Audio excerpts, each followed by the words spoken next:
नमस्कार सबैजनालाई एसई दिएर बस्नुभएका हाम्रो सम्पूर्ण साथीहरू हुनुहुन्छ उहाँहरूलाई स्वागत छ।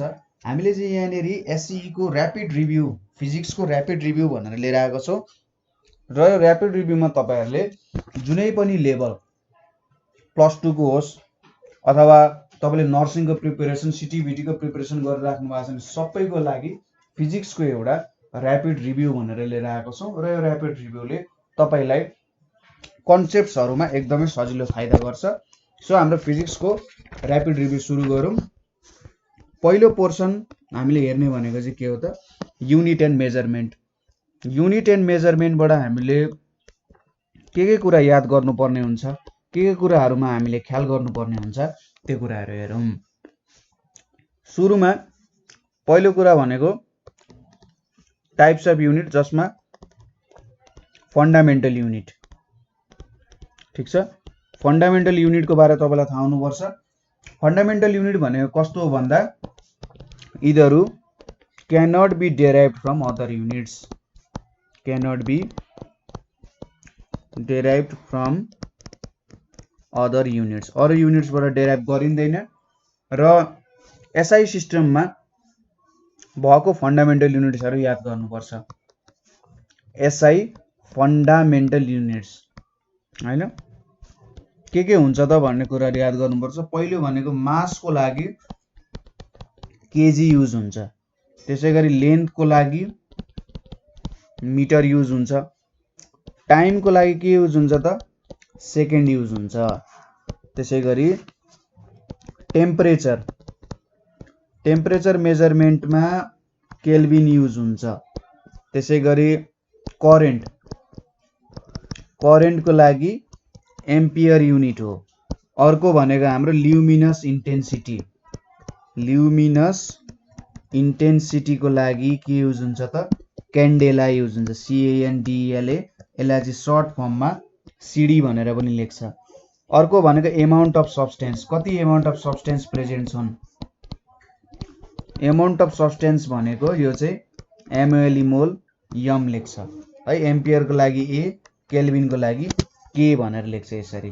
ठीक छ, यो हाम्रो जेनरल मेन फन्डामेन्टल युनिट्स चाहिँ यिनीहरु हुन्। ठीक छ, स्ट्यान्डर्ड फन्डामेन्टल युनिट्सहरु भयो। डेराइभ्ड युनिट्स भनेको के हो त, फन्डामेन्टल्सबाट निक्लिएको। हाम्रो जुन यहाँनिर फन्डामेन्टल युनिट्सहरु हामीले बनायौं, यो फन्डामेन्टल्सहरुबाट निक्लेको युनिट्सहरुलाई चाहिँ के भन्छ, डेराइभ्ड युनिट्स भन्छ। यसको अर्को नाम भनेको चाहिँ प्रोड्युस्ड युनिट पनि भन्छ यसलाई। ठीक छ, के भन्दो रहेछ, प्रोड्युस्ड युनिट। जस्तै न्यूटन भनेको के हुन्छ त, एउटा लेन्थको युनिट दुईटा टाइमको युनिटले निक्लेको हुन्छ हैन। भनेपछि यो चाहिँ एउटा लेन्थ र एउटा सेकेन्ड, दुईटा फन्डामेन्टल युनिटहरुले मिलेर बनेको छ, त्यही भएर एउटा डेराइभ्ड युनिट भयो। त्यसैगरी एरिया भनेको मिटर स्क्वायर हुन्छ, दुईटा लेन्थको क्वान्टिटीले बनेको छ, दुईटा लेन्थबाट बनेको छ भनेपछि एरिया भनेको नि डेराइभ्ड युनिट भयो। त्यसैगरी पास्कलको युनिट भनेको न्यूटन पर मिटर स्क्वायर, यो भनेको चाहिँ प्रेसरको युनिट हो। एउटा न्यूटन पनि आफैमा केले बनेको छ त मिटर पर सेकेन्ड स्क्वायर, भनेपछि पास्कल पनि लेन्थ र टाइमको युनिट्सहरुले बनेको छ, त्यही भएर यो पनि एउटा डेराइभ्ड युनिट्स भयो। अब यहाँनिर तपाईहरुले अर्को युनिट हेर्ने भनेको एमकेएस युनिट। एमकेएस युनिट भनेको एम भनेको मास केजीमा मेजर हुन्छ, एमकेएस युनिट भनेको यसलाई चाहिँ मिटर, के लाई किलोग्राम, ठीक छ, त्यसपछि एस लाई सेकेन्ड। यो भनेको लेन्थ चाहिँ मिटरमा मेजर हुन्छ, किलोग्राम भनेपछि मास किलोग्राममा मेजर हुन्छ र टाइम सेकेन्डमा मेजर हुन्छ। अर्को छ सीजीएस, सी भनेको सेन्टिमिटर, जी भनेको ग्राम, एस भनेको सेकेन्ड। सेन्टिमिटर भनेको लेन्थ चाहिँ केमा मेजर हुन्छ, सेन्टिमिटरमा, मास ग्राममा र टाइम चाहिँ सेकेन्डमा मेजर हुन्छ। अर्को छ एफपीएस, एफ भनेपछि फुट, खुट्टा हैन है, फुट, यो भनेपछि पाउन्ड, एस भनेपछि सेकेन्ड। फुट भनेको लेन्थको युनिट भयो यहाँ, फुट भनेको लेन्थको, पाउन्ड भनेको मासको र सेकेन्ड भनेपछि टाइमको युनिट भयो। यो तीनटा युनिटहरू हुन्छन्। ठिक छ। र जेनरली हामीले माथि अगाडि लेखिसक्यौँ। एसआई युनिट भनेको इन्टरनेसनल सिस्टम अफ युनिट्स भयो। यसमा 7 बेसिक युनिट्सहरू हुन्छन्। जस्तै अघि हामीले लेखिसक्यौँ, मासको लागि केजी, लेन्थको लागि मिटर, टाइमको लागि सेकेन्ड, टेम्परेचरको लागि केल्भिन, इलेक्ट्रिकल करेन्टको लागि एम्पियर, त्यसैगरी ल्युमिनस इन्टेन्सिटीको लागि क्यान्डेला, एमाउन्ट अफ सब्सटेन्सको लागि मोल। त्यो भनेको 7 बेसिक युनिट्स भयो। र अरू सप्लिमेन्टरी युनिट्स पनि हुन्छन्। सप्लिमेन्टरी युनिट्स अब के हुन्छन् सप्लिमेन्टरी युनिट्स भन्दा? एउटा रेडियन हुन्छ, यो चाहिँ 2 डाइमेन्सनल एङ्गल मेजर गर्नको लागि। अर्को हुन्छ स्टेरिडियन। स्टेरिडियन भनेको एसआर भनेर लेख्छ। एसआरले चाहिँ 3 डाइमेन्सनमा एङ्गल मेजर गर्नु पर्यो भने स्टेरिडियन भन्ने कुराहरू युज गरिरहेका हुन्छन्। ठिक छ। अब यहाँनिर केही इम्पोर्टेन्ट डाइमेन्सनको कुराहरू हामीले हेर्नुपर्ने हुन्छ। सुरुमा डाइमेन्सन भनेको के हो त्यो कुरा पनि बुझ्नुपर्ने हुन्छ। जस्तै डाइमेन्सनमा जेनरली हामीले युज गर्ने कुराहरू भनेको चाहिँ के हो भन्दा, मासलाई एमले लेख्छौँ, लेन्थ भनेर हामीले एल भनेर लेख्छौँ, र टाइम भनेर हामीले टी भनेर डिनोट गर्छौँ। ठिक छ। जस्तै सिम्पल कुराहरूबाट सुरु गरौँ। एरिया। एरियामा के हुन्छ त? लेन्थको स्क्वायर हुन्छ नि, होइन? स्क्वायरको कुरा एरियामा के हुन्छ? जे होस् मिटर स्क्वायर भनेर लेखिन्छ, सेन्टिमिटर स्क्वायर भनेर लेखिन्छ नि, भने चाहिँ दुईटा लेन्थ हुन्छ। एरियामा मास हुँदैन, टाइम हुँदैन। यसलाई यसरी ब्र्याकेटभित्र मास 0 लेखिन्छ, किनभने यसमा मास 0 हुन्छ, मासको केही पनि काम हुँदैन एरियामा। लेन्थ 2 हुन्छ, किनभने दुईटा लेन्थ यहाँनिर मल्टिप्लाई हुन्छ। त्यसैगरी टाइम पनि 0 हुन्छ, किनभने यहाँ पनि टाइमको पनि केही काम भएन। ठिक छ। अर्को छ भोल्युम। भोल्युममा के हुन्छ? Metre cube, centimetre cube, litre पनि हुन्छ। मिटर क्युब, सेन्टिमिटर क्युब भने चाहिँ लेन्थको पावर 3 भयो, मास केही पनि छैन m0, लेन्थको पावर 3 भयो, टाइमको पावर 0 भयो, भने चाहिँ भोल्युममा L0 हुने रहेछ। अर्को छ एक्सेलरेसन। एक्सेलरेसन भनेको के हो त? एक्सेलरेसनको युनिट भनेको मिटर पर सेकेन्ड स्क्वायर हुन्छ, भने चाहिँ लेन्थको युनिट टाइमको युनिट छ। यहाँनिर मासको युनिट छ केही पनि छैन, m0 भयो। लेन्थको एउटा युनिट छ यहाँनिर 1, होइन? लेन्थ एउटा छ। टाइम भनेको दुईटा छ तर -2 छ नि, हो यसरी -2 भनेर लेख्छौँ यहाँनिर। बुझ्यौ त? एस भने चाहिँ सेकेन्ड, -2 छ भने चाहिँ टाइम -2 भनेर लेख्छौँ हामीले। जस्तो छ त्यस्तै छ। टाइमलाई त्यहाँनिर यहाँ जे पावर आइरहेछ नि, सुरुमा के गर्न भन्दा एम लेख्ने, एल लेख्ने, टी लेख्ने। अब यहाँनिर केजीहरू केही मासको युनिट छैन भने m0 लेख्ने। लेन्थको के युनिट छ? यहाँनिर लेन्थ हेर्नु त, एउटा मिटर छ नि, मिटर एउटा मात्रै छ, पावर 1 छ। जति पावर छ मिटर अथवा लेन्थको त्यति नै पावर लेख्ने। टाइमको पावर यहाँ सेकेन्डको -2 छ भने चाहिँ -2 लेख्ने यसरी। अर्को छ भेलोसिटी। भेलोसिटी भनेको हामीले कसरी लेख्न सक्छौँ? भेलोसिटी भनेको मिटर पर सेकेन्ड हो, भनेपछि यसमा मासको युनिट छैन, 0 भयो। लेन्थको पावर 1 छ भने चाहिँ 1 भयो, टाइमको पावर -1 छ भने चाहिँ t-1 भयो। अर्को छ फोर्स। फोर्स भनेको मास इन्टु एक्सेलरेसन। मासको युनिट केजी, एक्सेलरेसनको मिटर पर सेकेन्ड स्क्वायर, भनेपछि यहाँनिर हेर्नुहोस् त, मासको युनिट केजी, केजीको पावर 1 छ भने चाहिँ m पावर 1 भयो। लेन्थको पावर कति छ? 1 छ। टाइमको पावर कति छ? -2 छ भने चाहिँ m1 l1 t-2 भयो। यो भनेको हाम्रो फोर्स भयो। अर्को छ वर्क। वर्कलाई चाहिँ इनर्जी भनेर पनि भनिन्छ। ठिक छ। वर्कलाई इनर्जी भनिन्छ। अब वर्कको भ्यालु के हो त? Force into displacement. फोर्स भनेपछि के हो? Mass into acceleration. डिस्टेन्स भनेको डिस्टेन्स भइहाल्यो। मासको युनिट केजी, एक्सेलरेसनको metre per second square, distance भनेपछि मिटर भयो भनेपछि यहाँ के आयो? KG metre square per second square भयो। अब यहाँनिर हेर्नुहोस् त, मासको पावर कति छ? 1 छ। लेन्थको पावर कति छ? 2 छ। टाइमको पावर कति छ? -2 छ भनेपछि m1 l2 t-2 भयो। अर्को छ स्ट्रेस। स्ट्रेस र प्रेसरको युनिट सेम हुन्छ, त्यसैले हामी यहाँ इजिकल्स टु लेखिरहेका छौँ है, अथवा कमा दिए पनि हुन्छ। स्ट्रेस र प्रेसर कुरा एउटै होइन, त्यही पनि युनिट एउटै हुन्छ। प्रेसर भनेको के हो? Force by area. फोर्स भनेको mass into acceleration divided by area. मासको युनिट केजी, एक्सेलरेसनको मिटर पर सेकेन्ड स्क्वायर, एरियाको युनिट के भयो? मिटर स्क्वायर भयो। अब मिटर स्क्वायर माथि गयो भने के हुन्छ? KG m minus 1 s minus 2, किनभने m1 छ -2 गर्दा m माइनस 1 भयो। अब यहाँनिर प्रेसरको लागि लेख्नु पर्यो भने mlt लेखेँ मैले, हेर्नुहोस् है। मासको पावर कति छ? 1 छ। l को पावर कति छ? -1 छ। t को पावर कति छ? -2 छ भनेपछि m1 त्यसपछि l -1 t -2 भयो। अब फ्रिक्वेन्सी भनेको के हो त? फ्रिक्वेन्सी भनेको 1 बाई टाइम हुन्छ। 1 बाई टाइम भनेपछि 1 by second is equals to s minus 1 भयो। भनेपछि mlt लेख्यो भने m मास 0 छ, l 0 छ, टाइम भनेको -1 छ, त्यसैले m0 l0 t -1 भयो। अर्को छ यहाँनिर मोमेन्टम। मोमेन्टम भनेको के हो? मास इन्टु भेलोसिटी देखिराख्नु भएको छ।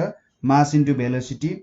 मासको युनिट भनेको केजी, भेलोसिटीको मिटर पर सेकेन्ड, भनेपछि यहाँनिर मैले mlt भनेर लेखेँ भने मासको युनिट 1, लेन्थको युनिट पनि 1, टाइमको युनिट -1 भनेपछि यहाँनिर यसरी -1 लेख्न सकियो।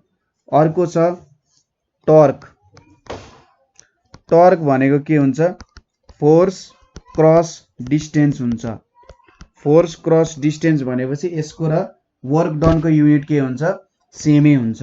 भनेपछि ml2 t -2 चाहिँ हाम्रो टर्कको युनिट हुन्छ। त्यसै गरी पावर। पावर भनेको के भयो त? Work by time. वर्कको युनिट के भयो? Force into distance by time भयो। फोर्स भनेको mass into acceleration into distance by time भयो। मास भनेपछि केजी, एक्सेलरेसन भनेपछि मिटर पर सेकेन्ड स्क्वायर, यो m नै भयो, टाइम भनेको सेकेन्ड भयो। अब यहाँनिर मिटर मिटर मिटर स्क्वायर भयो, केजी मिटर स्क्वायर, यो पावर 1 छ, माथि जाँदा s -2, यो पनि -1 भनेपछि -3 हुने भयो। भनेपछि पावरलाई हामीले के लेख्न सक्यौँ त? यहाँनिर हेर्नुहोस् त, mlt लेखेँ भने मैले मासको पावर 1, लेन्थको पावर 2, टाइमको पावर -3, यो लेख्न सकिने रहेछ पावरलाई। अर्को छ डेन्सिटी। डेन्सिटी भनेको के हुन्छ? Mass by volume. मास भनेको केजी, भोल्युम भनेको मिटर क्युब, भनेपछि यसलाई मैले फर्मुलाको फर्ममा लेखेँ भने mlt हुन्छ m को 1, लेन्थ भनेको अब मिटर, यो माइनस माथि गयो भने केजी m -3 हुन्छ, भनेपछि -3, टाइम 0। ठिक छ, यो कुराहरू बुझियो। यति कुराहरू तपाईँले यो चाहिँ बुझेर गर्नु पर्यो। यसरी मजाले ठ्याक ठ्याक लेखेर काम गर्न सक्नु पर्यो है। अर्को छ अब केही इम्पोर्टेन्ट फ्याक्ट्सहरू। मेजरमेन्टको केही इम्पोर्टेन्ट फ्याक्ट्सहरू हामीले रिमेम्बर गर्नुपर्ने हुन्छ। पहिलो फ्याक्ट्स भनेको 1 माइक्रोन भनेको चाहिँ 1 माइक्रोन भनेको यसलाई 1 माइक्रोमिटर पनि भन्छ। माइक्रोन भन्नु र माइक्रोमिटर भन्नु एउटै कुरा हो। अब 1 माइक्रोमिटर भनेको 10⁻⁶ मिटर और 10⁻⁴ सेन्टिमिटर पनि भन्न सकिन्छ। त्यसै गरी 1 एङ्स्ट्रोम। 1 एङ्स्ट्रोम भनेको चाहिँ 1 यसरी माथि a मा थोप्लो दिइन्छ, यो भनेको 10⁻10 मिटर हुन्छ, और यसलाई 10⁻⁸ सेन्टिमिटर लेख्न सकिन्छ, और 10⁻⁷ मिलिमिटर लेख्न सकिन्छ। ठिक छ। त्यसपछि छ 1 फर्मी। 1 फर्मी भनेको चाहिँ कति हुन्छ त भन्दा 10⁻⁻15 मिटर लेखिन्छ, और यसलाई 10⁻⁻13 सेन्टिमिटर भनेर पनि लेख्न सकिन्छ। ठिक छ, यो युनिट्सहरू तपाईँले याद गर्नुपर्छ। अर्को छ 1 AMU। AMU भनेको एटोमिक मास युनिट भन्छ यसलाई। ठिक छ, यो भनेको चाहिँ यसको भ्यालु भनेको 1.67 × 10⁻⁻27 केजी हुन जान्छ। ठिक छ, यो चाहिँ एउटा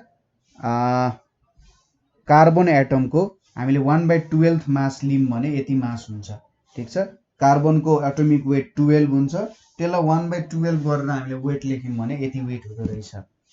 अर्को भनेको 1 मेगा। 1 मेगा भनेको चाहिँ 10⁻⁶ मिटर हुन्छ। त्यसै गरी 1 न्यानो। 1 न्यानो भनेको 10 टु द पावर -9 मिटर हुन्छ। एकदम इम्पोर्टेन्ट युनिट्सहरु है, यो युनिट्सहरु याद गर्नै पर्छ। त्यसैगरी 1 लुनार मन्थ, 1 लुनार मन्थ भनेको चाहिँ कति हुन्छ 27.3 डेज। मुनलाई अर्थको एक चक्कर लाउन कति दिन लाग्दो रहेछ भन्दा 27.3 डेज लाग्दो रहेछ। त्यसैगरी 1 लाइट इयर, एक वर्षमा लाइटले कति डिस्टेन्स ट्राभल गर्छ भन्नु 1 लाइट इयर हो। यसको भ्यालु चाहिँ 9.5 × 10 टु द पावर 15 मिटर हुन जान्छ। ठीक छ। त्यसैगरी 1 न्युटन भनेको चाहिँ 1 न्युटन भनेको कति हुन्छ 10 टु द पावर 5 dy/ny डाइन हुन्छ। त्यसैगरी 1 डाइन भनेको कति हुन्छ 10 टु द पावर -5 न्युटन हुन्छ हैन। त्यसैगरी 1 जुल भनेको 10 टु द पावर 7 ERG हुन्छ। ठीक छ। 1 जुल भनेको यति हुन्छ। त्यसैगरी 1 AU भनेको एस्ट्रोनोमिकल युनिट। एस्ट्रोनोमिकल युनिटले के जनाउँछ सन र अर्थ बीचको डिस्टेन्स दिन्छ। सन र अर्थ बीचको डिस्टेन्स कति छ त 1.496 × 10 टु द पावर 11 मिटर हुन्छ। यो चाहिँ सन र अर्थ बीचको डिस्टेन्स। अर्को छ 1 हर्स पावर। 1 हर्स पावर भनेको 746 वाट हुन जान्छ। ठीक छ। 1 हर्स पावर भनेको 746 वाट भयो। त्यसैगरी अर्को भनेको 1 एक्सरे युनिट। ठीक छ। 1 एक्सरे युनिट भनेको 10 टु द पावर -13 मिटर हुन जान्छ। ठीक छ। अब सेक भनेको एउटा सेकेन्डको युनिट हो अथवा टाइमको युनिट हो। 1 सेक भनेको चाहिँ 10 टु द पावर -8 सेकेन्ड हुन्छ। ठीक छ। 1 सेकमा 10 टु द पावर -8 सेकेन्ड हुन्छ। अर्को छ 1 क्यालोरी। 1 क्यालोरी भनेको कति हुन्छ 4.2 जुल हुन्छ अथवा कुनै बेला 4.18 जुल पनि दिएको हुन्छ एक्ज्याक्ट टर्ममा लेख्नु पर्दा। ठीक छ। अर्को छ 1 पाउन्ड। पाउन्ड भनेको वेट हो 0.453 केजी हुन्छ। 1 पाउन्डमा चाहिँ 0.453 केजी हुन्छ। त्यसैगरी 1 एटीएम।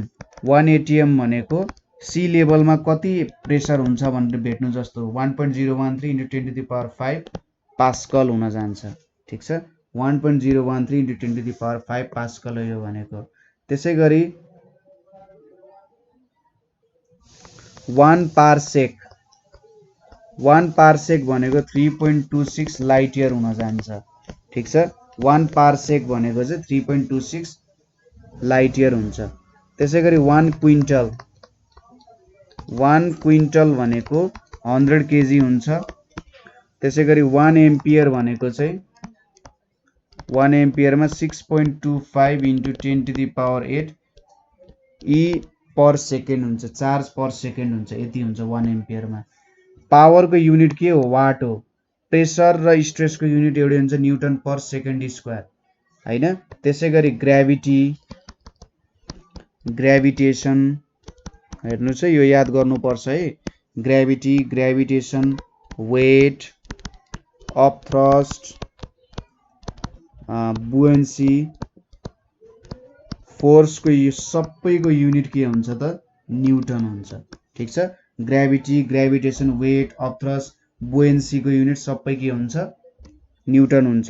त्यसैगरी movement, turning effect of force, torque, त्यसैगरी हिट, इनर्जी अनि वर्क, किलोवाट आवर। ठीक छ। यो सबैको युनिट के हुन्छ यिनीहरु सबैलाई युनिटमा एक्सप्रेस गर्नु पर्यो भने यिनीहरु सबैको युनिट जुल हुन्छ। ठीक छ। इनर्जी, वर्क, किलोवाट आवरको इनर्जी जुल हुन्छ। त्यसैगरी अर्को याद गर्नुपर्ने कुरा एटोमिक वेट। Atomic weight. त्यसैगरी मेकानिकल एडभान्टेज, भेलोसिटी रेशियो। त्यसैगरी इफिसियन्सी। इफिसियन्सी भनेको output work by input work भनेको इफिसियन्सी कति मेसिन इफिसियन्ट छ। त्यसैगरी रिलेटिभ डेन्सिटी। Relative density. त्यसैगरी solubility. Relative density, solubility, magnification. यिनीहरु सबै युनिटलेस हुन्छन्, केही पनि युनिट हुँदैन। ठीक छ। त्यसैगरी युनिट अफ चार्जहरु सम्झिनु पर्यो। युनिट अफ चार्ज भनेको के हो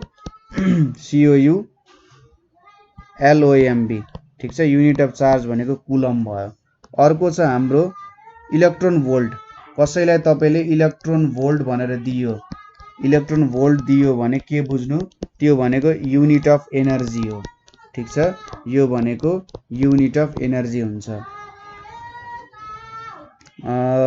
यति कुराहरु बुझ्यो जस मेन कुराहरु चाहिँ हामीले मेजरमेन्टबाट बुझ्नु पर्ने यही कुराहरु हो है मेजरमेन्ट च्याप्टरबाट बुझ्नु पर्ने मेन कुराहरु यही हो कुनै अरु कुराहरु छन् जुन मैले छुटाएको छु भने तपाईहरुले यहाँनिर थप्न सक्नुहुन्छ तर मेजरमेन्टमा तपाईहरुले मेन याद गर्नुपर्ने कुराहरु तपाईहरुले न्यूमेरिकलमा सोध्न सक्ने कुराहरु चाहिँ यहीबाट नै सोध्छ ठीक छ सो आजको लागि यति नै हामी अर्को च्याप्टर्सहरु पनि लिएर आउँछौं हेर्दै गर्नु होला र कुनै ठाउँमा तपाईहरुलाई प्रब्लम भयो भने सोध्न सक्नुहुन्छ है ठीक छ so thank you for watching